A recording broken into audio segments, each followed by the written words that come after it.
দেখো, railway group D মোটামুটি আমরা ধরে নিতে পারি যে অক্টোবরের দিকে হতে পারে। তার মানে যাবতীয় যত প্রশ্নপত্র আছে সব আমাদের করেই ফেলতে হবে।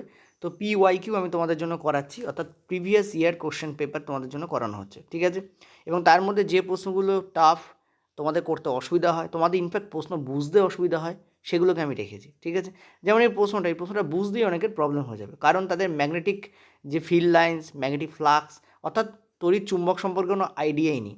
আমি দুটো ভিডিও দিয়েছিলাম, ঠিক আছে? তার মধ্যে দেখলাম দ্বিতীয় ভিডিওটায় তোমরা ইন্টারেস্ট কম দেখিয়েছো, কারণ তোমাদের মনে হয় যে থেকে প্রশ্ন আসে না। তো দেখো, খেয়াল করে দেখো এখানে প্রশ্ন এসেছে এবং কত টাফ লেভেলের প্রশ্ন এসেছে ভাবো। কনসেপ্ট ক্লিয়ার না থাকলে গন্ডগোলে পড়ে যাবে। তো কি বলছে যে, ধরা যাক রামমোহন নামে একজন ব্যক্তি আছেন। একটি বৃত্তাকার সলিনয়েডের অক্ষ বরাবর একটি দণ্ড চুম্বক তিনি রেখেছেন, এবং যেটা চোঙাকৃতি দণ্ডচুম্বক, ঠিক আছে? এখানে দুটো পয়েন্ট আছে। একটা হচ্ছে এখানে তিনি নিয়েছেন একটা বৃত্তাকার সলিনয়েড, দেখতে পাচ্ছি এইটা হচ্ছে তোমাদের বৃত্তাকার সলিনয়েড, এই যে কালো এটা এঁকে রেখেছি, ঠিক আছে? আর উনি কী করেছেন, যেটা করেছেন, উনি হচ্ছে একটা চোঙাকৃতি দণ্ডচুম্বক নিয়েছেন। চোঙাকৃতি শব্দের অর্থ কী? পাইপ, ঠিক আছে? পাইপের মতো দেখতে, তোমার পেনটার মতো দেখতে, ঠিক আছে? ওই পেনের মতো গোল, চারপাশটা গোল, ঠিক আছে? পাইপের মতো দেখতে বা পেনের মতো দেখতে, এরকম একটা দণ্ডচুম্বককে তিনি নিয়েছেন। এমনই কী করছেন, সলিনয়েডের অক্ষের চারপাশে চুম্বককে ঘোরাচ্ছেন। সলিনয়েডের অক্ষ কাকে বলে? এই কালোটা যদি সলিনয়েড হয়, তার যে মধ্যবিন্দু, সেখান দিয়ে যদি আমরা একটা দাগকে পাস করি, তোমাদের মনে করে দেখো, যখন আমরা চুম্বক করাই, তোমাদের ওই লেন্স করাই বা তোমাদের দর্পণ করাই, তখন আমরা অক্ষের কথা বলি, প্রধান অক্ষ, প্রিন্সিপাল অ্যাক্সিসের কথা বলি, প্রধান অক্ষের কথা বলি। প্রধান অক্ষ বেসিক্যালি কি, যে মধ্যবিন্দু থাকে তাকে ভেদ করছে যে লাইন, স্ট্রেট লাইন, তাকে ভেদকারী স্ট্রেট লাইন, তাকে আমরা কি বলবো? অক্ষ বলবো, ঠিক আছে? তো দেখো এখানে অ্যান্সারটা দেখে নাও ফার্স্ট আগে, তারপর আমি আবার বুঝিয়ে তোমাদের করিয়ে দিচ্ছি। এটা হচ্ছে অ্যান্সার হবে যে কোনো তড়িৎ উৎপন্নই হবে না। কেন উৎপন্ন হবে না সেটা একটু ভালো করে আগে বুঝে নাও। দেখো এখানে কি করছেন উনি, এখানে বেসিক্যালি উনি যেটা করছেন সেটা হচ্ছে যে উনি অক্ষ বরাবর, এই হচ্ছে আমাদের, ঠিক আছে, এই হচ্ছে আমাদের অক্ষ, এই হচ্ছে আমাদের অক্ষ, ওকে, এই হচ্ছে আমাদের অক্ষ, অর্থাৎ এই যে পয়েন্ট এইটা হচ্ছে মধ্যবিন্দু। আর এই মধ্যবিন্দুর মধ্য দিয়ে একটা দেখো লাল রঙের দাগকে আমি এঁকে দিয়েছি, মধ্যবিন্দুর মধ্য দিয়ে, মানে এই রিংয়ের মধ্য দিয়ে গেছে এই দাগটা, ক্লিয়ার হয়েছে? এই দাগটা কী হয়েছে? রিংয়ের মধ্যে দিয়ে গেছে, ওকে। আর এখানে একটা দণ্ড চুম্বক রেখেছেন যেটা চোঙাকৃতি।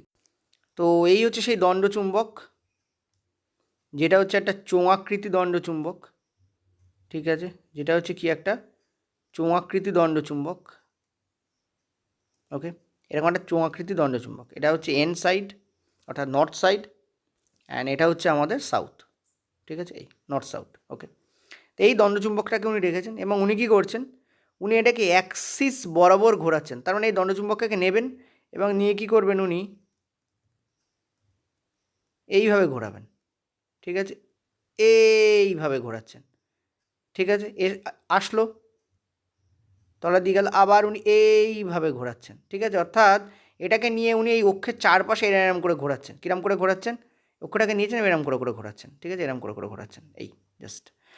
তো মনে রাখবে অলওয়েজ যে এরমভাবে কোনোভাবে কারেন্ট উৎপন্ন হতেই পারে না। এইভাবে ঘোরালে কখনোই কারেন্ট কী হয় না? উৎপন্ন হয় না। কেন উৎপন্ন হয় না বলে দিচ্ছি। দেখো দেখো কারেন্ট উৎপন্ন কখন হবে, যদি তুমি, ঠিক আছে, কারেন্ট উৎপন্ন কখন হবে সেটা আগে বলি। যদি তুমি এই দণ্ডচুম্বকটাকে নাও আর এই যে সলিনয়েড আছে তার মধ্যে দিয়ে একবার পাস করাও এবং তাকে সঙ্গে সঙ্গে বের করে আনো, এবং এটা খুব কুইক করতে হবে। একবার তুমি মধ্যে দিয়ে পাস করালে এবং তুমি কী করবে, একে সঙ্গে সঙ্গে বের করে আনবে, অর্থাৎ আন্দার বাহার, ঠিক আছে? ইনপুট অ্যান্ড আউটপুট, একবার ইনপুট করলে আরেকবার কী করলে তাকে বের করে আনলে, একবার ইনপুট করলে আরেকবার কী করলে তাকে বের করে আনলে, এবং খুব সজোরে করতে হবে। তাহলেই কিন্তু একমাত্র এখানে তড়িৎ উৎপন্ন হবে। এরমভাবে তুমি যদি এই যে লাল যে দাগটা আছে তার চারপাশে যদি তুমি ঘোরাও এটাকে, ঠিক আছে, তাহলে কিন্তু কোনোভাবেই তড়িৎ উৎপন্ন হবে না। তো এটা কারেক্ট অ্যান্সার কী হবে? শূন্য তড়িৎ উৎপন্ন হবে, কারণ কোনো তড়িৎ উৎপন্নই হবে না। এটাই এখানে বলতে চেয়েছিল বেসিক্যালি, ওকে। চলো নেক্সট পরের প্রশ্ন 2 দাগ। বলছে একটি 12 ভোল্টের ব্যাটারি 250 ওহম রোধ সঙ্গে যুক্ত আছে, ঠিক আছে, জুড়ে সংযুক্ত। তো বলছে 5 সেকেন্ডে উৎপাদিত তাপ কী হবে? তাপ মানে কি? তাপ মানে আমরা জানি হচ্ছে সেটা শক্তি, আর 5 সেকেন্ডে উৎপন্ন হবে।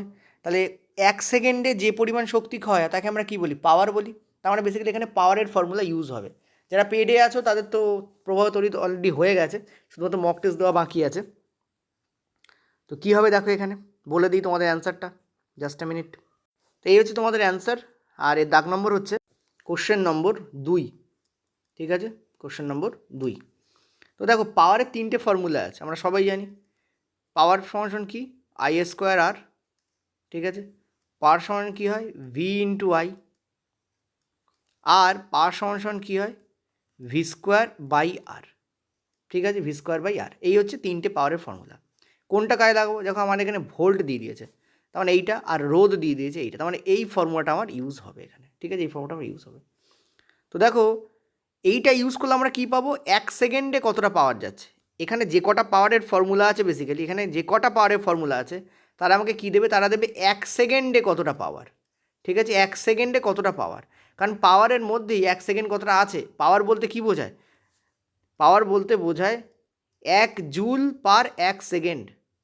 পাওয়ার বলতে কী বোঝায়, 1 জুল পার 1 সেকেন্ড। তো পাওয়ার যখন আমরা বার করছি, তখন বাই ডিফল্ট আমাদের সেকেন্ডই বেরোবে আর জুলই বেরোবে, ঠিক আছে, ওপরে জুল নিচে সেকেন্ড, এইটাই বেরোবে বেসিক্যালি।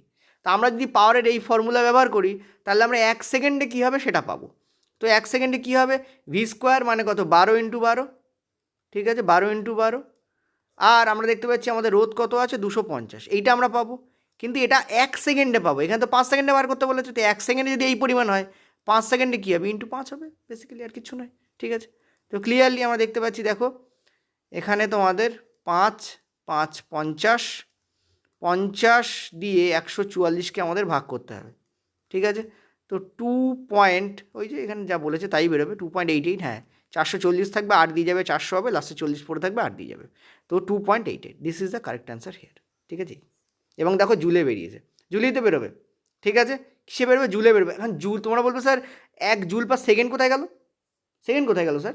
দেখো একটা জিনিস ভালো করে বুঝবে, এখানে কী বার করতে বলেছে, এখানে উৎপাদিত তাপ বার করতে বলেছে, ঠিক আছে, অর্থাৎ জুলের পরিমাণটাই বার করতে বলেছে। তো এখানে অ্যাকচুয়ালি জুলই বেরোবে, ঠিক আছে, এখানে কী বেরোবে, জুলই বেরোবে। পাওয়ারের ফর্মুলা ইউজ করছি, কিন্তু সেটা 1 সেকেন্ডে কত সেটাই পাওয়ার ছিল, আমরা তো 5 সেকেন্ডে বার করছি আর তাপটাকে বার করছি। তো 2.88 জুলই এখানে অ্যান্সার হবে। বোঝা গেল? চলো পরের প্রশ্ন। আচ্ছা, পরের প্রশ্নে যাওয়ার সময় আমার মনে হলো যে না, আমি তোমাদের বোঝাতে পারলাম না কেন সেকেন্ড এখানে থাকবে না। আমারও মনে হয়েছে, তাই না, তোমাদেরও মনে হয়েছে আশা করি, যে স্যার আপনি ঠিক বোঝালেন না। তো ঠিক আছে, তো বুঝিয়ে দেওয়া যাক ভালো করে একবার। দেখো আমি এইখানে এই জায়গাটাকে লিখছি, এই যে 12 ইন্টু 12 250, ঠিক আছে, এটা আমি লিখছি। এবং বেসিক্যালি এটা কিসে বেরোবে, এদিকে নিচে ওপরে থাকবে জুল, নিচে থাকবে সেকেন্ড, এই তো আমাদের হবে বেসিক্যালি, তাই না। পাওয়ারের ফর্মুলা যখন আমরা অ্যাপ্লাই করছি, তখন উপরে জুল নিচে সেকেন্ড তো আমার থাকবেই থাকবে। এটা কী বলেছে, ওটা 1 সেকেন্ডে বেরোচ্ছে, রাইট, 1 সেকেন্ডে বেরোচ্ছে। আর আমরা যখনই তার সঙ্গে 5 সেকেন্ড গুণ করছি, তখন এই সেকেন্ড কেটে বেরিয়ে যাচ্ছে, তাহলে পড়ে থাকছে কি, জুলই পড়ে থাকছে। সেই জন্য ইকুয়াল টু আমাদের 2.88 জুল এটা বেরোবে, ঠিক আছে। এবার আশা করি কারোর মনে কোনো সন্দেহ নেই। আবারও বলবো, পাওয়ার ইকুয়াল টু তো এই জুল পার সেকেন্ড, তো এই যে ভ্যালুটা আসবে এটা জুল পার সেকেন্ডই আসবে।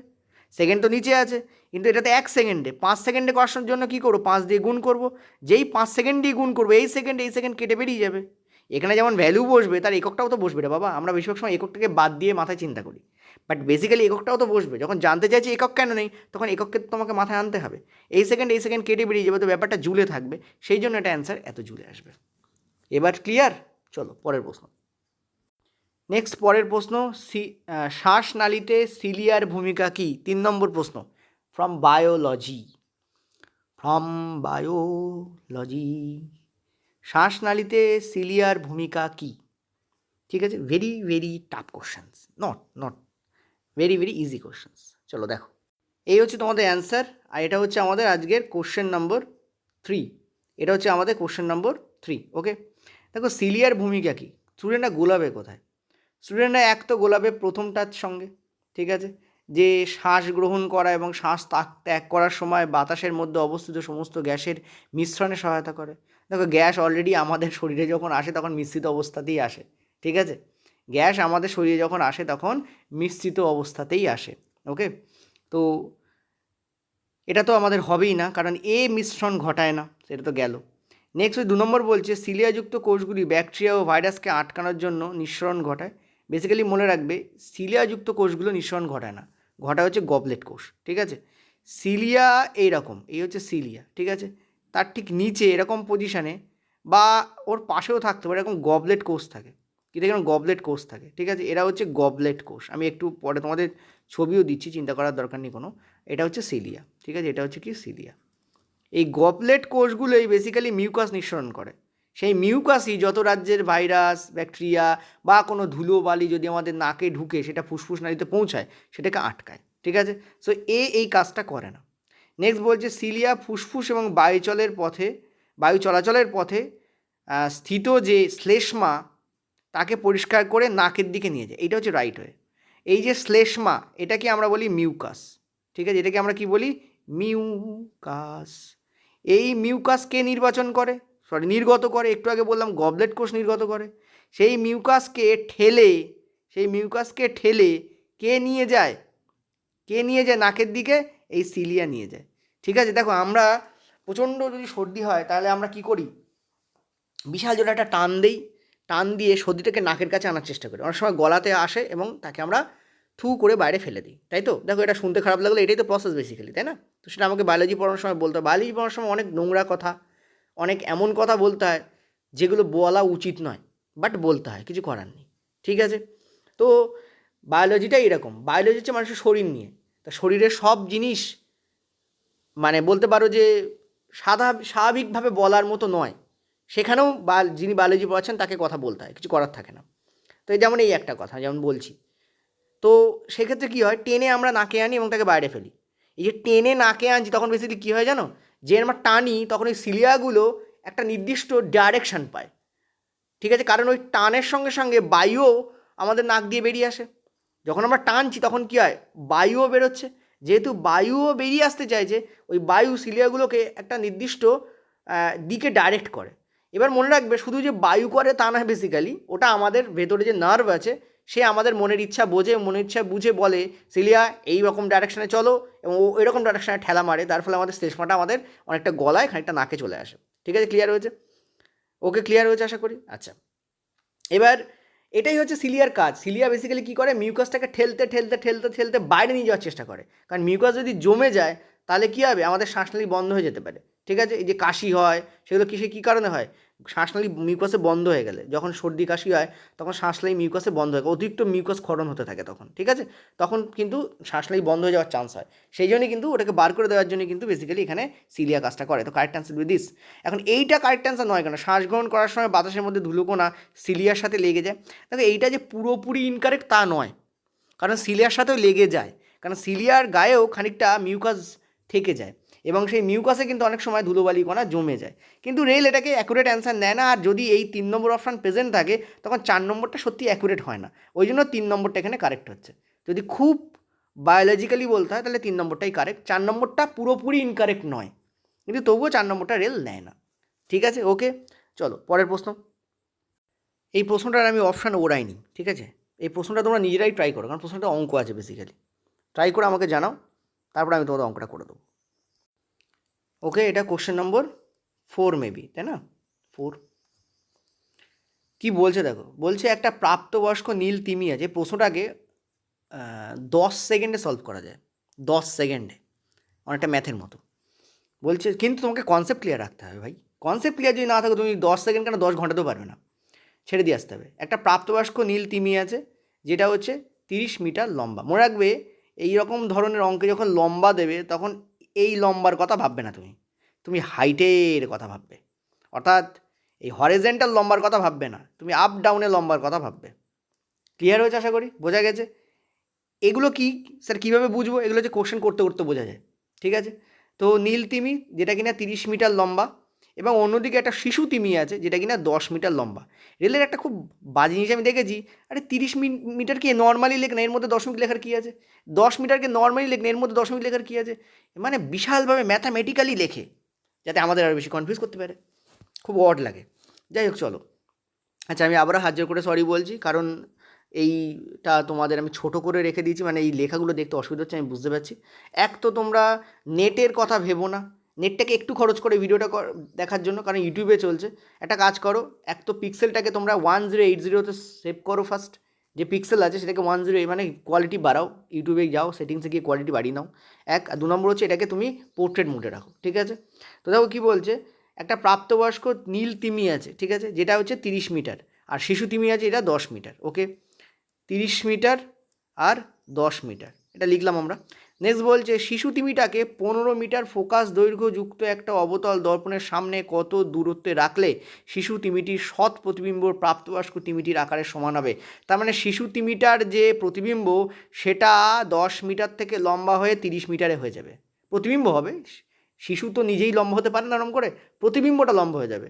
দেখো শিশু যদি এই লম্বা হয় তাহলে তার প্রতিবিম্ব এই লম্বা হবে, কিন্তু এখানে বলছে এটাকে টেনে ইতনা লম্বা করে দাও, কিতনা লম্বা, এই নীল তিমির মতো লম্বা করে দাও, তাহলে এবং সেটা সদ্বিম্ব হতে হবে, মানে সেটা উল্টো হতে হবে। সদ্বিম্ব শব্দ অর্থ কী, যেটা উল্টো হয়, ঠিক আছে। তোমরা বলো যে অবতল দর্পণে কোথায় কোথায় সদ্বিম্ব পাওয়া যায়, ফার্স্ট আমাকে বলো অবতল দর্পণে সদ্বিম্ব কোথায় কোথায় পাওয়া যায়।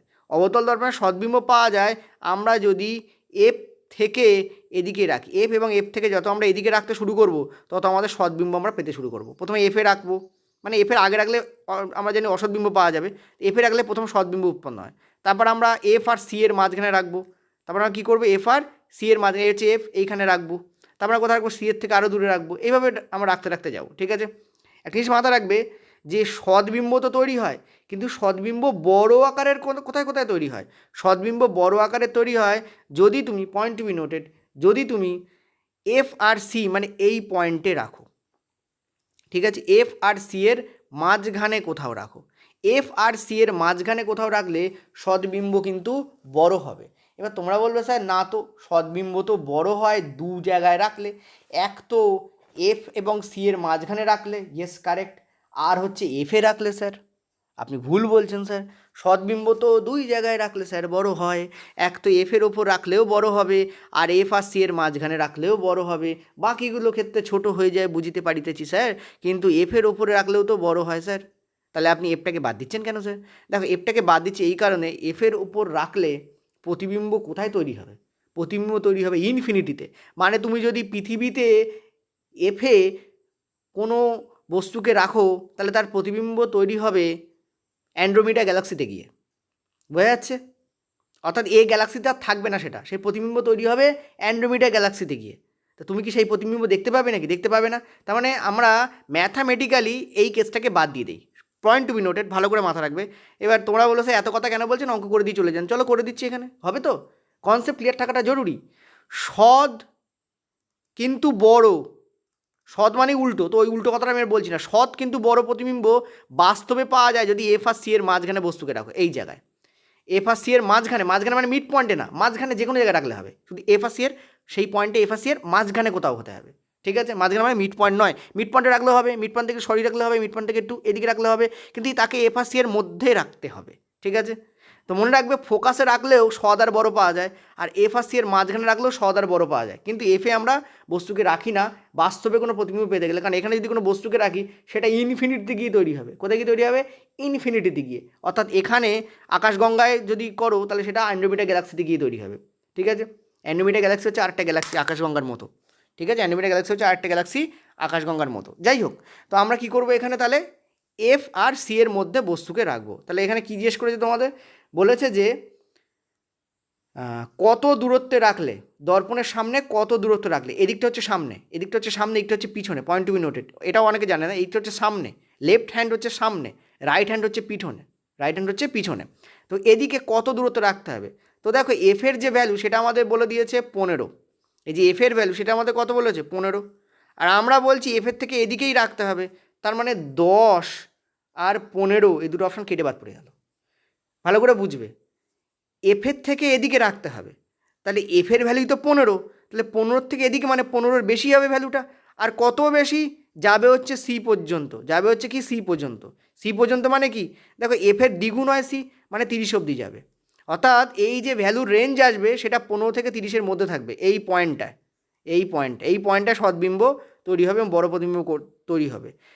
15 এবং 30-এর মাঝখানে কোথাও, 15তেও হবে না, 30এও হবে না, 15 আর 30-এর মাঝখানে কোথাও হতে হবে। তার মানে 20 আর 25 এই দুটো ভ্যালুর মধ্যে যে কোনো একটা হবে। 20 আর 25 যে কোনো একটা হবে। এবার বার করবো কী করে স্যার? অনেকটা আমরা কেটে বাদ দিয়ে দিয়েছি, এবার কী করে বার করবো? দেখো ভাবতে হবে, ভেবে বার করতে হবে তো, তাই না? কী করে বার করবো স্যার? দেখো আমরা জানি যে ম্যাগনিফিকেশনের ফর্মুলা আমরা কী জানি? ম্যাগনিফিকেশনের ফর্মুলায় আমরা জানি যে কী জানি আমরা? ম্যাগনিফিকেশনের ফর্মুলা আমরা কী জানি? আমরা জানি যে বস্তু উচ্চতা বাই প্রতিবিম্ব উচ্চতা, তাই তো আমরা জানি। আমরা কী জানি? বস্তু উচ্চতা বাই প্রতিবিম্ব উচ্চতা, ঠিক আছে? এটা আমরা জানি ম্যাগনিফিকেশনের ফর্মুলা। তো প্রতিবিম্ব উচ্চতা বাই বস্তু উচ্চতা, আমি একটু আগে কী বললাম? প্রতিবিম্ব উচ্চতা বাই বস্তু উচ্চতা বলেছি, যদি বলে থাকি তাহলে ঠিক বলেছি, ঠিক আছে? লিখেছি এখানে ঠিক, কী বলেছি খেয়াল নেই আমার। প্রতিবিম্ব উচ্চতাকে বস্তু উচ্চতা দিয়ে ভাগ করলে আমরা কী পাবো? আমরা পাবো ম্যাগনিফিকেশন, মানে কতটা বড় হচ্ছে। এখন তুমি বলবে স্যার প্রতিবিম্ব উচ্চতা তো নয়, এ তো 30 মিটার, তো প্রাপ্তবয়স্ক নীল তিমির উচ্চতা। অ্যাকচুয়ালি তা নয়।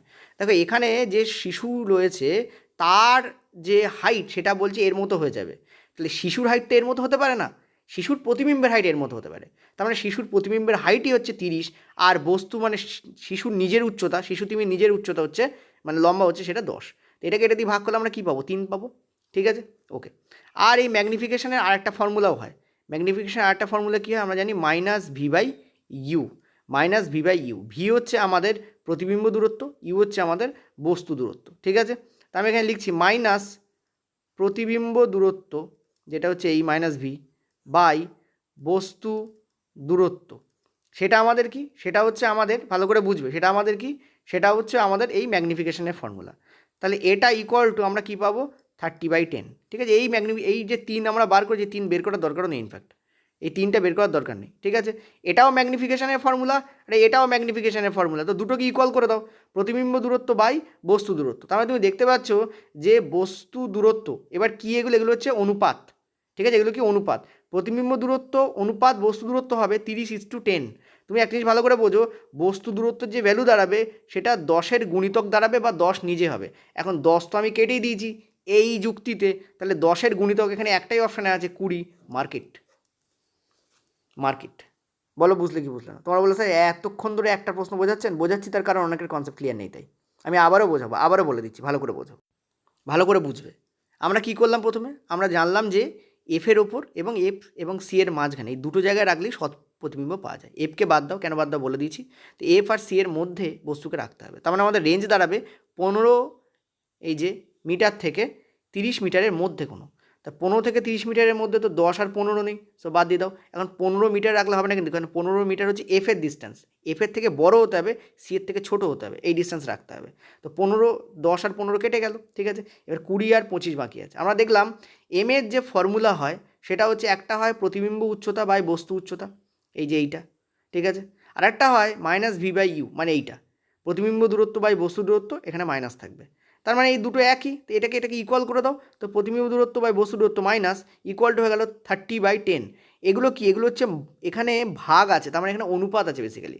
মানে প্রতিবিম্ব দূরত্বের যেটা হবে সেটা 30 বা 30-এর মাল্টিপিল হবে, আর বস্তু দূরত্ব যেটা হবে সেটা 10 বা 10-এর মাল্টিপিল হবে। এখন 10 তো কেটে দিয়েছি, 10-এর মাল্টিপিল একটাই অপশান আছে, 20। মার্কেট। ক্লিয়ার হলো আশা করি? ওকে, চলো পরের প্রশ্ন। চলো কোশ্চেন নম্বর 5 বলো। ধরা যাক 25 ওহম এর একটি বাতি একটি ব্যাটারি জুড়ে সংযুক্ত আছে। প্রতি সেকেন্ডে বাতি দ্বারা উৎপাদিত তাপ হলো 100 জুল। বাতি জুড়ে বিভব পার্থক্য কত হবে? ইজি কোশ্চেন্স, ঠিক আছে? একটু আগে তোমাদের পাওয়ারের ফর্মুলা লিখে দিয়েছি, অ্যাপ্লাই করলে হয়ে যাবে। আমি উত্তর বলে দিচ্ছি, ওই যে সেম ফর্মুলা বলেছি ওই ফর্মুলাই অ্যাপ্লাই হবে। এটা হচ্ছে কোশ্চেন নম্বর 5। সেম ফর্মুলা কি? সেটা হচ্ছে power equal to V square by R, ঠিক আছে? এখানে ভি স্কোয়ার বাই আর এর যে ভ্যালু সেটা আমাদের দেওয়া নেই। এখানে কী দেওয়া আছে? আচ্ছা, power equal to V square by R, তাই তো? এটা আমাদের গিভেন আছে, ওকে? আর পাওয়ারের ভ্যালু কত দেওয়া আছে? দেখো বলেছে যে প্রতি সেকেন্ডে 100 জুল, তার মানে 100 joule per second. 100 joule per সেকেন্ডকেই তো 100 ওয়াট বলা হয়, তার মানে এটাই হচ্ছে পাওয়ারের ভ্যালু। জুল পার সেকেন্ড মানেই ওয়াট, আর 100 জুল পার সেকেন্ড মানে 100 ওয়াট, এটাই পাওয়ারের ভ্যালু। তাহলে বেসিক্যালি এখানে কী দেওয়া আছে? এখানে পাওয়ার দেওয়া আছে, কত দেওয়া আছে? 100 ওয়াট দেওয়া আছে। ভি স্কোয়ার আমাদের বার করতে বলেছে, আর আমাদের কত দেওয়া আছে? 25 ওহম দেওয়া আছে। এটা এদিকে গিয়ে গুণ হবে, তার মানে 25 × 100, ঠিক আছে? তার মাথায় রুট পড়বে, আর এটাই হয়ে যাবে আমাদের ভি এর ভ্যালু।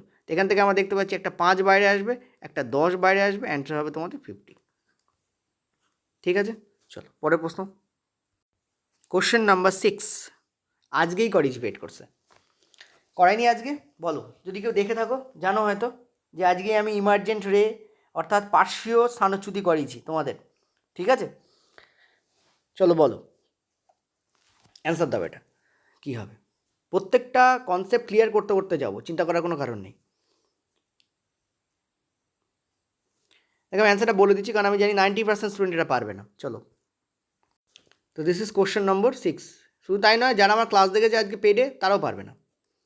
ঠিক আছে, কি বলেছে দেখো, বলেছে একটা সমবাহু কাঁচের প্রিজম আছে এখানে, এবং তাকে বিবেচনা করতে বলেছে যার উপর একটা আলোকরশ্মি থিটা কোণে ঘটছে বা পড়ছে, এবং প্রিজমের মধ্য দিয়ে এমনভাবে যায় যে প্রিজমের অভ্যন্তরে প্রতিসরিত রশ্মি তার ভিত্তির সমান্তরালে থাকে। উত্থান যদি বিটা কোণে আবির্ভূত হয় তাহলে নিচের কোণটি সঠিক। এই বাংলা পড়লে বাংলা ভুলে যাবো বাবা, সিরিয়াসলি বলছি। এর যে বাংলা, এই বাংলা যদি কাউকে 24 ঘন্টা ধরে পড়ানো হয় সে নিজের মাতৃভাষাই ভুলে যাবে। ঠিক আছে, কিন্তু তোমাদের জন্য কিছু করা যায় না, তোমরা আমাকে বলো স্যার বাংলায় পড়ান, বাংলায় পড়ান, বাংলায় পড়ান। বিশেষ করে আমি বাংলা বলে না, আমি অঙ্ক ভুল করে দেবো, কিন্তু সত্যি কথা বলছি তোমাদের জন্য। এই বাংলা মানে সহ্য করা যায় না। এটা বাংলা নয় তো, এটা হচ্ছে এআই বাংলা, আর্টিফিশিয়াল বাংলা। ঠিক আছে, চলো, এই হচ্ছে তোমাদের একটা প্রিজম এবং প্রিজমের তল। ধরো এটা প্রিজমের তল, ধরে নাও, এইভাবেই ধরে নাও প্রিজমের তল, এটা উপর তল। ঠিক আছে, দেখো প্রিজম এখানে বলেছে বলে আমি প্রিজম এঁকে ফেলবো তার কোনো মানে হয় না। প্রতিসরণ ঘটছে মানে কোনো একটা তলে পড়ি তো ঘটবে রে বাবা। ঠিক আছে, বোঝা গেল আশা করি? ওকে, এবার এর ওপর দিয়ে একটা রশ্মি এখানে পড়ছে, এই হচ্ছে হলুদ রশ্মি। আচ্ছা দেখা যাচ্ছে না, জাস্ট মিনিট, লাল নিই, এ হচ্ছে হলুদ মানে লাল রশ্মি, এই যে পড়লো। পড়ার পর কী হবে, এটা যাওয়ার কথা ছিল, কি এটা যাওয়ার কথা ছিল, এই পথে যাওয়ার কথা ছিল, কিন্তু এটা যাবে না। এটা কী হবে, এটা এরমভাবে বেঁকে যাবে। ঠিক আছে, বেঁকে গেল। ওকে, এবং এটা কোথায় এলো, প্রিজমের শেষ প্রান্তে এলো। দেখতে পাচ্ছ প্রিজমের শেষ প্রান্তে এসছে, এই কালোটা হচ্ছে প্রিজম। তোমরা বলছো প্রিজম তো এরকম হয় না, আমরা তো বিভিন্ন বইতে প্রিজম ত্রিভুজের মতো আঁকতে দেখি, এখানে কী বলেছে, সমবাহু কাঁচের প্রিজম। বুঝতে পেরেছো? তার মানে প্রত্যেকটা বাহুর সমান। আমিও তো তাও তো সমবাহু আঁকিনি, আমি দুটো বাহুকে লম্বা করে দিয়েছি তোমাদের বোঝানোর জন্য। দুটো বাহু ছোটো, দুটো বাহু লম্বা, মানে বর্গক্ষেত্রাকার কিউবয়েডিয়াল প্রিজম এখানে করেছি। আমি এখানে যে প্রিজম করেছি এটা কিউবয়েডিয়াল প্রিজম করে দিয়েছি। ঠিক আছে, কিন্তু বেসিক্যালি সেটা কিউবয়েডিয়াল হবে না, কিউবিক্যাল প্রিজম হবে, সেটা কিউবয়েডাল হবে না। ঠিক আছে, কিউবিক্যাল হবে। যাই হোক, চলো, এখানে বলেছে এই একটা রশ্মি এখানে পড়ছে, তার মানে ঠিক আছে, পড়ে এটা কি হচ্ছে, এটা এই পথ হওয়া উচিত ছিল, না হয়ে এ কী করছে, এই পথে যাচ্ছে, না হয়ে কী করছে, এই পথে যাচ্ছে। ঠিক আছে, এবং এই পথ দিয়ে যাওয়ার পরে ও আবার বেরোবে। বেরোবে কেন বলছে, কারণ বলছে এখানে উত্থান কোণের কথা বলেছে। উত্থান কোণ মানে ডেফিনেটলি ও রশ্মি বেরোচ্ছে। দেখো যতক্ষণ ওই রশ্মি, ভালো করে বুঝবে, ধরো এখানে দুটো মাধ্যম আছে, একটা মাধ্যম আছে, একটা রশ্মি পড়লো, পড়ার পরে ওই রশ্মি এই মাধ্যমের মধ্যে দিয়ে বেরিয়ে যদি আবার এই আগের মাধ্যমে না ফিরে আসে, মানে এখানে মাধ্যমটা এরকম ছিল। ঠিক আছে, এই রশ্মিটা পড়লো, এই কাঁচের টুকরোটার মধ্যে ঢুকলো, ঢুকে বেঁকলো, বাঁকার পর আবার বায়ুতে বেরিয়ে আসছে। ওপরে হচ্ছে তোমাদের এয়ার আছে, দেখো লিখে বলে দিই ভালো করে, জাস্ট মিনিট। ওকে, প্রতি জিনিস বুঝতে হবে। এই হচ্ছে এয়ার আছে, ওপরে আছে এয়ার, আর এটা হচ্ছে আমাদের কাঁচ। ঠিক আছে, এটা হচ্ছে আমাদের কি, কাঁচ, গ্লাস। আবার এখানে কি আছে, এখানে এয়ার আছে। ওকে, এই যে রশ্মিটা ঢুকছে, এই যে রশ্মিটা ঢুকছে, কোথায় ঢুকছে, কাঁচে ঢুকছে। ঢোকার পরে কাঁচের মধ্যে খানিকক্ষণ স্টে করে আবার বেরিয়ে আসছে। এই বেরিয়ে না এলে এই উত্থান কোণ, যাকে অ্যাকচুয়ালি উৎসরণ কোণ বলা হয় বাংলায়, বা ইমার্জেন্ট রে বলা হয়, সেটা তৈরিই হবে না। এবার আমি কি করে বুঝলাম, আমি তো স্যার বাংলা বুঝতে পারছি না, একটু আগে বললেন। এটা বুঝেছি কারণ এটা ফিজিক্সের কোশ্চেন্স, তাই ফিজিক্স যেহেতু চর্চা করি সেহেতু এটা বুঝতে পেরেছি। যদি তুমি চর্চা না করো, তুমি না পড়ো, তাহলে তুমি এটা বুঝতে পারবে না ব্যাপারটা কী বলতে চাইছি অ্যাকচুয়ালি। ঠিক আছে, এরকমই বাংলা রেল করে বেসিক্যালি। তো এই হয়েছে, তাহলে এখানেও নির্ঘাত তাই হবে, এখানেও এই সেই কাঁচ, এখানে কাঁচের প্রিজম মানে এই সেই কাঁচ, এখানে সেই এয়ার আছে, এখানে সেই কী আছে, এয়ার আছে। ঠিক আছে, ক্লিয়ার হয়েছে। এবং এই রশ্মিটা কী হচ্ছে, এই কাঁচের মধ্যে ঢুকলো, তারপর ডেফিনেটলি ও বেরোবে, এটা হচ্ছে সেই কাঁচ। ঠিক আছে, এখানে সেই এয়ার আছে, আবার না বেরোলে কোনো দিনই এখানে ইমার্জেন্ট রে তৈরি হবে না, উত্থান কোণ তৈরি হবে না, কারণ উত্থান রশ্মি তৈরি হবে না। ঠিক আছে, বোঝা গেছে? তো এই ও আবার বেরোচ্ছে। ঠিক আছে, ও আবার কী করছে, আবার হচ্ছে বেরোচ্ছে। ঠিক আছে, এই হচ্ছে বেরোচ্ছে। এবার আমি এখানে তোমাদের অভিলম্ব আঁকবো, তাহলে বুঝতে পারবে ব্যাপারটা। এই নীল রঙের অভিলম্ব আমি এঁকে দিচ্ছি এখানে। ঠিক আছে, নীল রঙের অভিলম্ব আমি এঁকে দিচ্ছি। অভিলম্বটা একটুখানি আমার এদিক ওদিক হবে, ডোন্ট মাইন্ড। আমি যে হাতে আঁকছি এটা কিন্তু একদম স্ট্রেট লাইন যাবে, এটা একেবারেই হলো না, জাস্ট এ মিনিট, এই এরম যাবে। ঠিক আছে, স্ট্রেট লাইন হবে। ওকে, আশা করি বোঝাতে পারছি। ওকে, দেখো এবার কোন দুটো কোণের কথা বলেছে সেটা বলি। এখানে বলেছে আলোকরশ্মি এই কোণে ঘটে, ঘটে মানে ইনসিডেন্ট হয়, অর্থাৎ আপতিত হয়। আপতন কোণ কোনটা? এইটা আপতন কোণ, এই আর মানে এই আই হচ্ছে আপতন কোণ, ঠিক আছে। আর এইখানে একটা কোণ উৎপন্ন হয় যাকে বলি আমরা অ্যাঙ্গেল অফ ইমার্জেন্স, আজকেই পড়েছি, এটাকে ই বলি। এখানে বলেছে উত্থান কোণ, মানে এই ইটার ভ্যালু এখানে বলেছে বিটা, আর এই আয়ের ভ্যালু এখানে বলেছে থিটা, ঠিক আছে। বলো এবার তোমাকে কী জিজ্ঞেস করেছে যে কোন দুটোর মধ্যে কি সম্পর্ক আছে। কোন দুটোর মধ্যে সম্পর্ক হচ্ছে এইটা হয়, এইটা থিটা ইকুয়াল টু বিটা হয়। এটা ম্যাথমেটিক্স দিয়েও প্রমাণ করা যায়, ঠিক আছে। দুটো রশ্মি আছে এরকম সমান্তরাল, তা যদি এখানে কাটে তাহলে এখানে যে কোণ উৎপন্ন হবে এখানে সেম কোণ উৎপন্ন হবে, এখানে যে কোণ উৎপন্ন হবে এখানেও সেম কোণ উৎপন্ন হবে, ঠিক আছে। তো এই সেমভাবে এটা মানে প্রমাণ করা যায় যে এখানে আই মানে থিটা, এখানে ই মানে যেটা বিটা এখানে দিয়েছে, দুটো ইকুয়াল। ক্লিয়ার হয়েছে? তো মনে রাখবে অলওয়েজ যে আপতন কোণ উৎসরণ কোণের সমান হয়, যেটা এখানে উত্থান কোণ বলেছে, এটা আমি লিখেও দিচ্ছি যে আপতন কোণ, ঠিক আছে, আপতন কোণ কার ইকুয়াল হয়? উত্থান কোণের। এখানে উত্থান বলেছে তাই লিখছি উত্থান, অ্যাকচুয়ালি উৎসরণ, উত্থান কোণের কি হয়? সমান হয়। Angle of incidence will be equal to angle of emergence, ঠিক আছে। ক্লিয়ার হয়েছে? এবার কখন হয় সেটাও ইম্পর্ট্যান্ট। তখন হয় যখন এইখানে যে মাধ্যম আছে এখানে সেম মাধ্যমে যাচ্ছে, নইলে তো আবার রিফ্র্যাকশন ঘটবে, আবার উল্টোপাল্টা দিকে যাবে। এই জায়গায় যে মাধ্যম আছে এয়ার, এই জায়গায় সেম মাধ্যম আছে, অর্থাৎ সেম মাধ্যমের মাঝখানে একটা অন্য মাধ্যম ছিল, তখনই একমাত্র অ্যাঙ্গেল অফ ইমার্জেন্স আর অ্যাঙ্গেল অফ ওই যে আই সেটা কি হয়? সেম হয়। এখানে থিটা আর বিটা হয়েছে। ক্লিয়ার? চলো পরের প্রশ্ন। না, নেক্সট পরের প্রশ্ন 7 দাগ বলেছে উদ্ভিদের ক্ষেত্রে নিম্নলিখিতগুলির মধ্যে কোনটি দিনের বেলা ঘটে? ঠিক আছে, আমরা সবাই জানি যে দিনের বেলা উদ্ভিদ কী দেয়? অক্সিজেন দেয়। তো কারেক্ট অ্যান্সার এখানে অক্সিজেনই হবে, ঠিক আছে। দেখে নাও, দিনের বেলা উদ্ভিদ কিন্তু অক্সিজেন দেয়। ওকে, 7 দাগ। রাত্রিবেলা উদ্ভিদ কিন্তু CO2 দেয়, ঠিক আছে, কারণ রাত্রিবেলা চলে হচ্ছে শ্বসন, আর দিনের বেলা কী চলে? সালোক সংশ্লেষ, ঠিক আছে, সালোক সংশ্লেষ। ওকে, তো তোমরা আমাকে একটু বলো তো যে শ্বসন সালোক সংশ্লেষের প্রক্রিয়াগুলো কী কী, কমেন্টে লিখে আমাকে জানিও তো, ঠিক আছে। ক্লিয়ার হয়েছে? চলো পরের প্রশ্ন। পরের প্রশ্ন এটা তোমরা সবাই পারবে বলে আমি আর অপশান উড়িয়ে দেইনি। বলেছে নিচের কোনটি সংযোজন বিক্রিয়ার উদাহরণ নয়? ঠিক আছে, দেখো কলিচুন মানে CaOH হোল 2, ঠিক আছে। কলিচুন হচ্ছে CaOH হোল 2 কিন্তু কলিচুন। তো কলিচুনের যে তোমাদের ইংলিশ নেম হয় সেটা স্ল্যাক্ট লাইম, ঠিক আছে, স্ল্যাক্ট লাইম। এটা অনেকে গোলায়, পোড়াচুনের সঙ্গে গুলিয়ে ফেলে। পোড়াচুন হচ্ছে CaO, ঠিক আছে, ক্যালসিয়াম অক্সাইড। তো এটা কীভাবে তৈরি হয়? আমরা জানি কলিচুন তৈরি হয় কী করে। কলিচুন তৈরি হয় যখন আমরা ক্যালসিয়ামের সাথে ক্যালসিয়াম অক্সাইডের সাথে যখন আমরা জলকে দিচ্ছি, তাই তো, ক্যালসিয়াম অক্সাইডের মধ্যে যখন আমরা কাকে দিই? জলকে দিই, তখন কলিচুন উৎপন্ন হয়, স্ল্যাক লাইম উৎপন্ন হয়। এটা হচ্ছে পোড়াচুন, কুইক লাইম।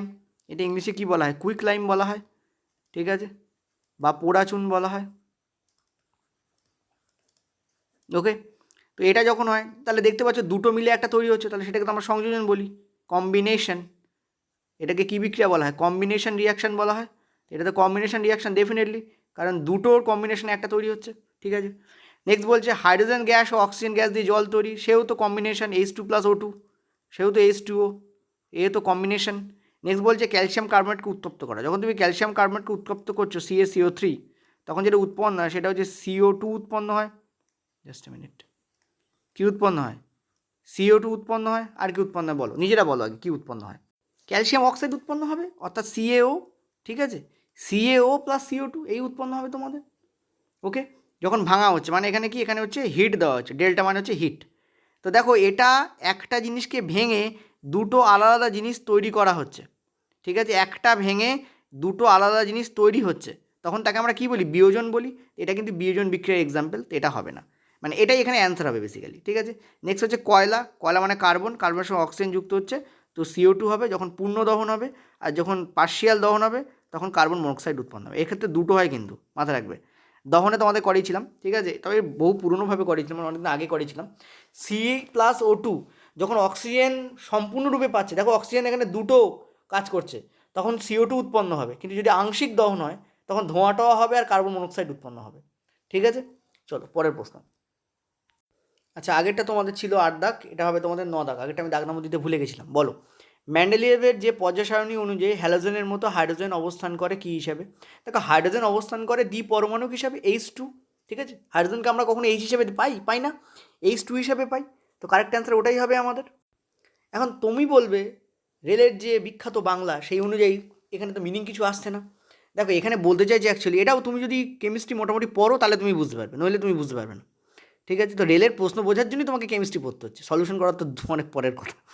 দেখো, হ্যালোজেনে মানে বাঙালিরা অ্যাকচুয়ালি রেলের পরীক্ষা দিতে গেলে দু ধরনের প্রবলেম ফেস করে। একটা হচ্ছে প্রশ্ন বোঝার জন্যেই তাকে কেমিস্ট্রি পড়তে হয়, সলিউশন তো তার পরের কথা। তার মানে আমাদের জন্য দুটো চ্যালেঞ্জ আছে।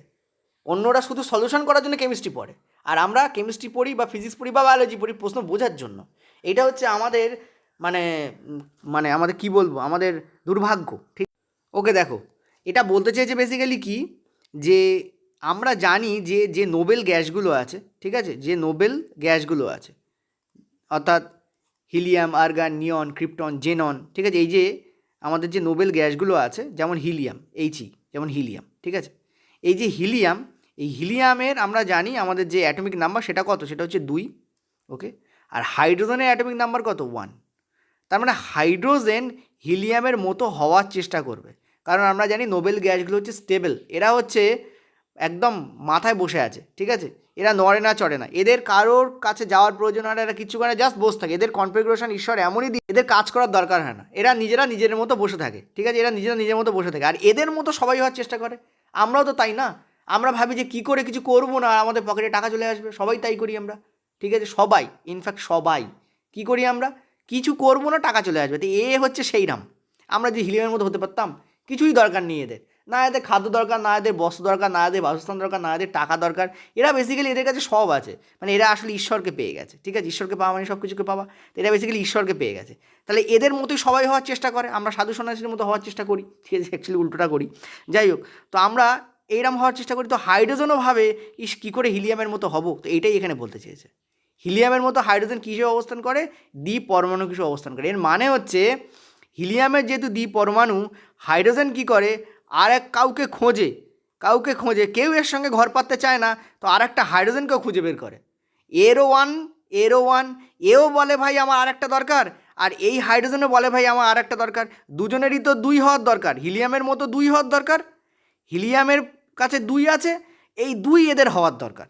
তো এও বলে ভাই তুই তোর একটা আমাকে দে, আমি 2 হয়ে যাই। তখন এ বলে হ্যাঁ আমি দেবো, তাহলে তুমি আমাকে একটু একটা দাও। তখন ও বলে ঠিক আছে দিচ্ছি, এও ওকে একটা দিয়ে দেয়, ফলে 2 হয়ে যায়। এখানে তৈরি হয় তোমাদের H2। মনে রাখবে এই ধরনের যে কম্বিনেশান, যেখানে ইলেকট্রন ইলেকট্রন এর কাছ থেকে এ নিচ্ছে, আবার ইলেকট্রন এর কাছ থেকে নিচ্ছে। ঠিক আছে, অর্থাৎ দুজনে ইলেকট্রন শেয়ার করছে। এই যে শেয়ারিং, ঠিক আছে, শেয়ারিং, এই শেয়ারিংটা কিন্তু হয় কোন বন্ডে, সমযোজী বন্ধনে হয়। এখানে বেসিক্যালি কী বন্ধন হয় জানো, সমযোজী বন্ধন হয়। ঠিক আছে, মনে রাখবে এখানে কী বন্ধন হয়, সমযোজী বন্ধন হয়। কোভ্যালেন্ট বন্ড তৈরি হয় এখানে। এখানে কিন্তু ইলেকট্রোভ্যালেন্ট বন্ড তৈরি হয় না, এখানে কোভ্যালেন্ট বন্ড তৈরি হয়। এই বন্ড কিন্তু ইলেকট্রোভ্যালেন্ট বন্ডের মতো অত শক্তিশালী নয়। ঠিক আছে, তো এটাই বেসিক্যালি এখানে বলতে চেয়েছিল। আমি আবারও তোমাদের কাছে ক্ষমা প্রার্থনা করবো, কারণ লেখাগুলো একটু ছোটো হয়ে গেছে। আমি আমাদের গ্রুপের সাথে কথা বলেছি, মানে টিমের সাথে বলেছি নেক্সট দিন থেকে এগুলোকে টাইপে রাখতে। ঠিক আছে, আসলে টাইপে রাখতে গেলে খুব সমস্যা হয়। চলো পরের প্রশ্ন করো। কী বলেছে, ধরা যাক গড় তরঙ্গ দৈর্ঘ্য 600 ন্যানোমিটার এরকম একটা আলোকরশ্মি বায়ু থেকে কাঁচের প্রিজমের ওপর আপতিত হলো এবং প্রিজমে প্রবেশ করার সাথে সাথে একটি বিভিন্ন রঙে বিভক্ত হলো। একটি রঙের তরঙ্গ দৈর্ঘ্য বলছে 380 ন্যানোমিটার। তাহলে ওই নির্দিষ্ট তরঙ্গ দৈর্ঘ্যের জন্য মাধ্যমের প্রতিসরাঙ্ক কত হবে? ঠিক আছে, প্রতিসরাঙ্কের ওপর প্রশ্ন দিয়েছে, বাম্পার ভালো প্রশ্ন দিয়েছে। তো অ্যান্সার দেখে নাও, এটা আমাদের 10 নম্বর প্রশ্ন, বেসিক্যালি কোশ্চেন নম্বর 10। আগেরটা আমাদের কোশ্চেন নম্বর 9 ছিল। ঠিক আছে, দেখো এখানে কী হবে, কোশ্চেন্স যা বলেছে সেই অনুযায়ী আমাদের উত্তর কী হবে। দেখো একটা জিনিস ভালো করে বুঝবে, এখানে বেসিক্যালি কী করবো, বেসিক্যালি যেটা করবে সেটা হচ্ছে বায়ুতে, পয়েন্ট টু বি নোটেড, বায়ুতে ওর যে ওয়েভ লেন্থ ছিল, বায়ুতে ওর ওয়েভ লেন্থ কী ছিল, বায়ুতে ওর ওয়েভ লেন্থ ছিল 600 ন্যানোমিটার। তাকে তুমি ভাগ করে দেবে কাঁচে বা অন্য মাধ্যমে যে ওয়েভ লেন্থ হচ্ছে তার সঙ্গে, তাহলে অ্যান্সার পেয়ে যাবে, ব্যাস আর কিচ্ছু না। ঠিক আছে, এইটা করবে, you will get your answer. তো 600, সেখান থেকে 380কে বাদ দাও, মানে ভাগ করো, এই যা এসছে তাই আসবে, মিলবে না তো, 1.577 এরকম হবে। 1.57 ওটাকে এখানে তোমাদের কী করেছে 1.58 এই সামথিং করে দিয়েছে, ঠিক আছে, রাউন্ড ফিগারে এনে দিয়েছে, এটাই অ্যান্সার হবে, ঠিক আছে, 1.58। আমি আর খাটনিটা খাটলাম না, তোমরা একটু খেটে নিও, ঠিক আছে, ভাগটা করে দেখো। পরের প্রশ্নে চলো। আচ্ছা, পরের প্রশ্নে যাওয়ার আগে একটা ছোট্ট ঘোষণা, সেটা হচ্ছে আমাদের দুটো কোর্স চলছে, একটা হচ্ছে এনসিইআরটি বিক্রম ব্যাচ, যেটা হচ্ছে ফিজিক্স, কেমিস্ট্রি, বায়োলজি তিনটে একসঙ্গে। এর যে প্রাইস আছে সেটা হচ্ছে 499, কিন্তু নিউ স্টুডেন্ট যারা আছে তাদের জন্য 99 ছাড় এখন চলছে। তোমরা চাইলে অ্যাডমিনের সঙ্গে কথা বলে নিতে পারো। আমাদের যে হোয়াটসঅ্যাপ নাম্বার 8670838797, এই নাম্বারে তোমরা কথা বলে নেবে। 8670838797, এই নাম্বারে কথা বললে তোমাদের মানে আজকে যারা সকালে কথা বলেছো তাদের সন্ধেবেলা, যদি আজকে সন্ধেবেলা কথা বলো তাহলে মোটামুটি রাত্রের দিকে তোমরা কী পেয়ে যাবে, কুপন কোড পেয়ে যাবে। এই কুপন কোডটাকে অ্যাপ্লাই করলে তোমরা এই কোর্সের মধ্যে ইনক্লুড করতে পারবে 400 টাকা পেমেন্ট করে, অর্থাৎ 99 টাকা তোমাদের বাতিল হয়ে যাবে। যারা পুরনো স্টুডেন্ট তাদের জন্য এটা প্রযোজ্য নয়, তারা একবার অ্যাডমিনের সঙ্গে কথা বলে নেবে, তাদের আরও বেশি ছাড় দেওয়া হবে, কারণ তোমরা পুরনো স্টুডেন্ট, ঠিক আছে। এটা যারা নিউ তাদের জন্য এটা গেল। নেক্সট হচ্ছে এই যে তোমাদের হচ্ছে পাটিগণিত, ঠিক আছে, পাটিগণিতে যদি তোমরা এই কোর্সে ইনক্লুড থাকো, এনসিইআরটি বিক্রম ব্যাচে যদি ইনক্লুড থাকো, তাহলে পাটিগণিতে তোমরা 500 কুপন ইউজ করবে, 500 কুপন কোড ইউজ করবে, তাহলে তোমরা পাটিগণিতে 300 টাকা ছাড় পেয়ে যাবে। অ্যাকচুয়ালি 299, প্রায় 300, সেই 300 টাকা তোমরা ছাড় কিন্তু পেয়ে যাবে, ঠিক আছে। 1 টাকার কী মূল্য, যাই হোক 1 টাকার প্রচুর মূল্য, ঠিক আছে। তো 300 টাকা তোমরা ছাড় পেয়ে যাবে। ওকে, ক্লিয়ার হলো আশা করি। যারা আমাদের এনসিইআরটি বিক্রম ব্যাচে আছো কেবলমাত্র তাদের জন্য এটা, তারা 300 টাকা ছাড় পাবে। আর পয়েন্ট টু বি নোটেড, এই মাস চলে গেলে কিন্তু এই ছাড় আর থাকবে না, ঠিক আছে। আমি যতদূর জানি যে 25 তারিখ বা 26 তারিখ পর্যন্ত এই ছাড়টা আছে, ঠিক আছে। সো তার আগে করো। আর এটাও কিন্তু তোমাদের 10 দিনের জন্য দেওয়া হচ্ছে, 10 দিন কি 5 দিনের জন্য দেওয়া হচ্ছে। তোমরা অ্যাডমিনের সঙ্গে কথা বলো, কারণ এগুলোর ব্যাপারে দেখো আমি ক্লাস করাবো না, এগুলো খেয়াল রাখবো, ঠিক আছে। সো আমার এগুলো খেয়াল থাকে না, তোমরা অ্যাডমিনের সঙ্গে কথা বলে নিও, এই জন্য বলছি বারবার এটা হোয়াটসঅ্যাপ করে নিও, ঠিক আছে। আর এটা কিন্তু পাটিগণিত এবং বাকি সবই করানো হবে, মানে অ্যাডভান্স সব করানো হবে। দেখতে পাচ্ছ এখানে স্ক্রিনে রয়েছে। চলো পরের প্রশ্ন, এটা তোমাদের 11 দাগের প্রশ্ন, নিজেরা ট্রাই করো। দেখো বলেছে দুটো একই রোধ যুক্ত তারের কথা বলা হয়েছে, ঠিক আছে, বুঝিয়ে দিই একটু। মানে তার দুটো রোধ একই, ওকে, এবং তাদের প্রস্থচ্ছেদের ক্ষেত্রফল মানে এরিয়া অফ ক্রস সেকশন সেটা কি দেওয়া আছে, 1:9 দেওয়া আছে, এবং তাদের দৈর্ঘ্যের অনুপাত দেওয়া আছে 3:2। তোমাদের বলেছে তাহলে রোধাঙ্কের অনুপাত অর্থাৎ রেজিস্টিভিটির অনুপাত কী হবে। ওকে, পজ করে ট্রাই করো, ঠিক আছে। আমি তোমাদের অ্যান্সার বলে দিচ্ছি এখানে। দেখো এর যে অ্যান্সার হবে, আগে বলি এটা হচ্ছে কোশ্চেন নম্বর 11, কারণ আমি কোশ্চেন নাম্বার লিখতে ভুলে যাচ্ছি, ঠিক আছে। এর যে অ্যান্সার হবে তোমাদের হচ্ছে 2:17 হবে, মানে 27 হবে। কীভাবে হবে দেখো, আমরা জানি আমাদের যে রোধাঙ্ক হয়, ঠিক আছে, আমাদের যে রোধাঙ্ক হয় তার যে ফর্মুলা সেটা আমরা কি জানি, রোধাঙ্ক হয়, জাস্ট এ মিনিট, ওকে, তার যে ফর্মুলা হয় সেটা হচ্ছে রোধ ইন্টু এরিয়া, ঠিক মানে ক্ষেত্রফল এখানে বেসিক্যালি, বাই তোমাদের লেন্থ, ঠিক আছে, এই তোমাদের LENGTH, ঠিক আছে, এই তোমাদের হয় রোধ ইন্টু মানে আর ইন্টু এরিয়া বাই লেন্থ। তো প্রথমটার জন্য তোমাদের রোধ তো সেম, দুটোরই রোধ সেম, এখানে রোধ সেম, এখানে রোধ সেম। প্রথমটার আমাদের ক্ষেত্রফল কত বলেছে 1, দ্বিতীয়টার ক্ষেত্রফল কত বলেছে আমাদের 9, প্রথমটার লেন্থ কত বলেছে আমাদের 3, দ্বিতীয়টার লেন্থ কত বলেছে আমাদের 2, এই দুটোর মধ্যে অনুপাত বার করতে পারছি, ভেরি ইজি। আর কেটে দাও, এটা এদিকে যাবে 2, এটা এদিকে যাবে 3 × 9 মানে 27। তো correct answer will be this, 1 সেকেন্ডে হয়ে যাবে, মুখে হয়ে যায় ইনফ্যাক্ট, ঠিক আছে। চলো পরের প্রশ্ন, কীভাবে মুখে হয় দেখো, আমি দেখবো ওপরে আমাদের 9 আছে, এই যে 9, ঠিক আছে, আর নিচে আমাদের আছে এখানে 3, এই দুটো গুণ করলে 27 হবে। কোথায় 27 আছে, একটা অপশানে 27 আছে, মার্কেট, ঠিক আছে। চলো পরের প্রশ্ন, 12 দাগের প্রশ্ন কি বলেছে দেখো, এটা কোশ্চেন নম্বর 12, বলছে কার্বন যৌগে কী ধরনের বন্ধন আছে। অ্যান্সার দেখে নাও, এটা হচ্ছে আমাদের কোশ্চেন নম্বর 12। তো কার্বন যৌগে কী ধরনের বন্ধন আছে, আমরা জানি সমযোজী বন্ধন আছে, ঠিক আছে। দেখো কার্বনের সঙ্গে যখন তুমি হাইড্রোজেন মিক্সড আপ করবে, ঠিক আছে, কার্বনের সঙ্গে যখন তুমি কী করবে, হাইড্রোজেনের মিক্সড আপ করবে, তখন যেটা হয় সেটা হচ্ছে কার্বনের সঙ্গে হাইড্রোজেনের মিক্সড আপ, ধরো আমি তোমাদের করছি, কার্বনের আমাদের যে হয় কি বলে তোমাদের পারমাণবিক সংখ্যা হয় সেটা হয় তোমাদের 6, তার মানে কি এটা 2 আর 4-এ ভাঙবে, ঠিক আছে। মানে কার্বনের কাছে 4টে ইলেকট্রন বেসিক্যালি কী থাকে, এক্সট্রা থাকে, কার্বনের কাছে 4টে ইলেকট্রন কী থাকে, এক্সট্রা থাকে।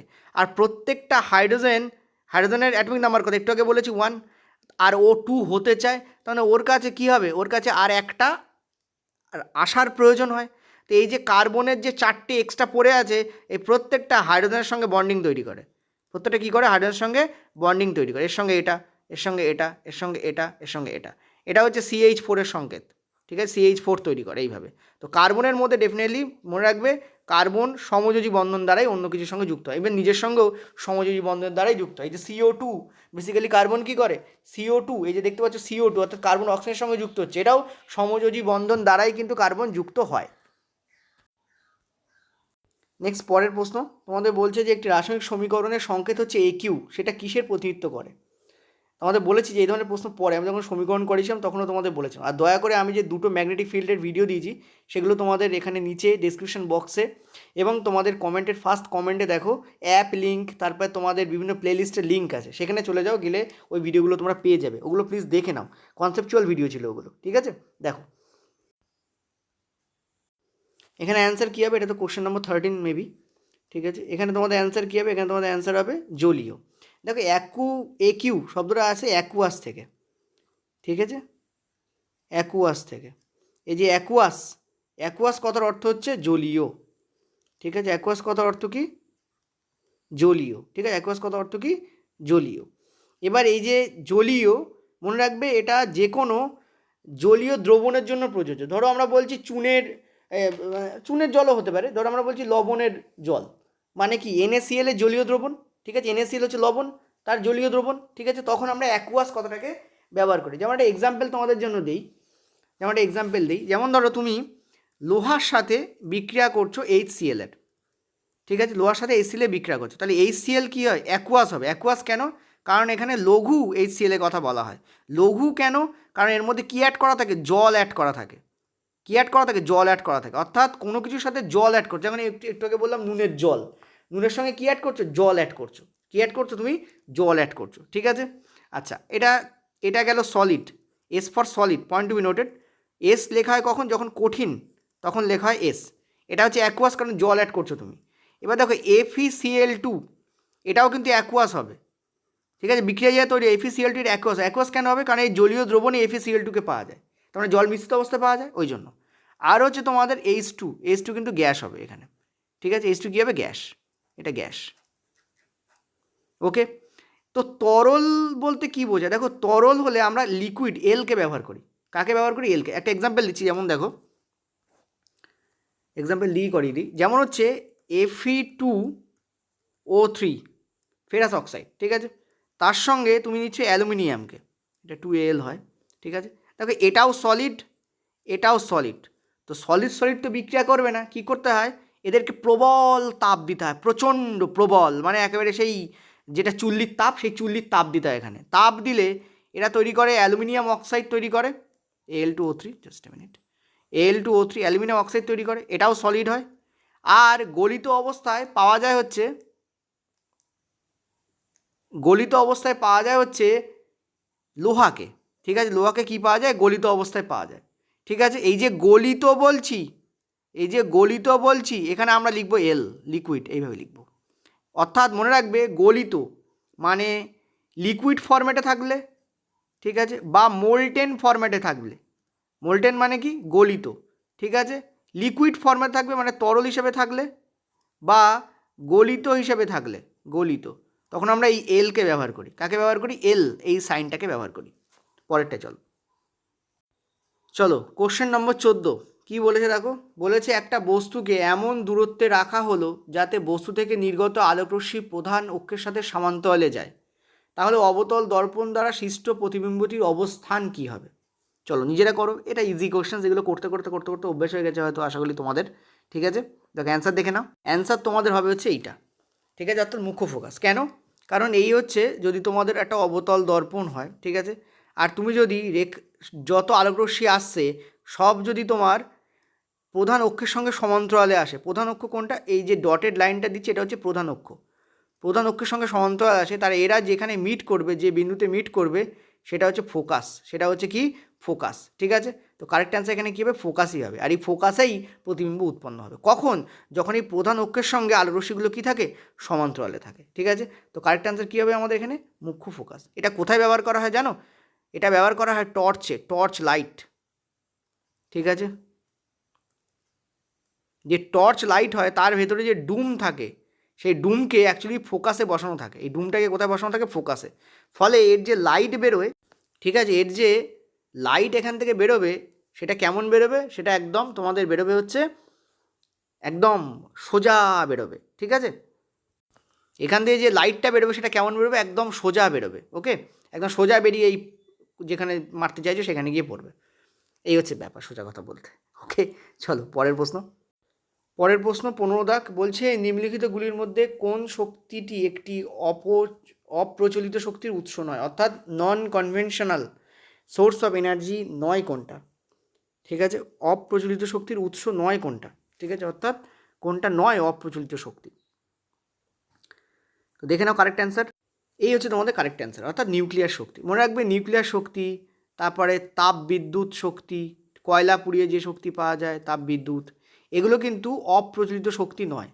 অপ্রচলিত শক্তি হচ্ছে সেই শক্তি যার ভাণ্ডার অফুরন্ত, ঠিক আছে, যার ভাণ্ডার কি অফুরন্ত, ঠিক আছে, যার ভাণ্ডার অফুরন্ত, যেটা কোনোদিন শেষ হবে না। যেমন জোয়ার ভাটার শক্তি, ঠিক আছে, জোয়ার ভাটার শক্তি, যেমন ভূতাপীয় শক্তি, যেমন সৌর শক্তি, ঠিক আছে, এদের কোনোদিন শেষ হবে না, এরা কোনোদিন শেষ হবে না। ভূতাপীয় শক্তি কি, পৃথিবীর অভ্যন্তরে যে লাভা বা ম্যাগমা আছে, ঠিক আছে, তার ফলে যে তাপ শক্তি উৎপন্ন হয় সেটাকে আমরা বলি ভূতাপীয় শক্তি। জোয়ার ভাটার শক্তি কি, নদীর জলের যে ক্ষমতা সেটাকে আমরা বলি জোয়ার ভাটার শক্তি, ঠিক আছে। তো এগুলোকে বলা হয় অপ্রচলিত শক্তি। নিউক্লিয়ার পাওয়ার, তাপবিদ্যুৎ, এরা কিন্তু অপ্রচলিত শক্তি নয়, ঠিক আছে। ক্লিয়ার হচ্ছে, যেমন কয়লা পুড়িয়ে যেটা পাওয়া যায় সেটা তাপবিদ্যুৎ, সেটা কিন্তু অপ্রচলিত নয়, কারণ কয়লার ভাণ্ডার একদিন ফোরাবে, ফলে ওটাও কিন্তু ফুরিয়ে যাবে, তাপবিদ্যুৎ শক্তি উৎপন্ন হওয়া বন্ধ হয়ে যাবে, ঠিক আছে। ক্লিয়ার হয়েছে আশা করি। ওকে, চলো নেক্সট পরের প্রশ্ন। এটা হচ্ছে আমাদের কোশ্চেন নম্বর 15। নেক্সট পরের প্রশ্ন বলছে, ঘোড়া খরগোশদের মতো প্রাণীর ক্ষেত্রে নিম্নলিখিতগুলির মধ্যে কোন জায়গায় একটা নির্দিষ্ট ব্যাকটেরিয়া ক্রিয়া দ্বারা খাদ্যের সেলুলোজ পাচিত হয়, ঠিক আছে। খাদ্যের যে সেলুলোজ থাকে সেটা পাচিত, এরা ঘাস, ফলমূল ইত্যাদি খাদ্য খায়, ঠিক আছে, ফলে এদের কিন্তু সেলুলোজ প্রচণ্ড বেশি থাকে এই সমস্ত খাবারে। তো সেলুলোজ পাচিত হওয়ার জন্য এদের একটা স্পেশাল ব্যাকটেরিয়ার হেল্প দরকার হয়, ঠিক আছে, এবং সেই প্রসেসটাকে বলা হয় ফার্মেন্টেশন, ঠিক আছে। তো কোন পদ্ধতিতে হয় এটা, ফার্মেন্টেশন পদ্ধতিতে হয়। ওকে, অ্যানারোবিক ফার্মেন্টেশন, এটা কি অ্যানারোবিক ফার্মেন্টেশন, অর্থাৎ অক্সিজেনের অনুপস্থিতিতেই এখানে কিন্তু ব্যাকটেরিয়ার কাজ চলে, এটাকে বলা অ্যানারোবিক ফার্মেন্টেশন। তো কোথায় হয়, সিকামে হয়, ঠিক আছে। দেখো অ্যান্সার দেখে নাও, এটা আমাদের কোশ্চেন নম্বর 16, ঠিক আছে। কোশ্চেন নম্বর 16 কোথায় হয়, সিকামে হয়। একটা ছবি দেখাচ্ছি, জাস্ট দেখো ভালো করে।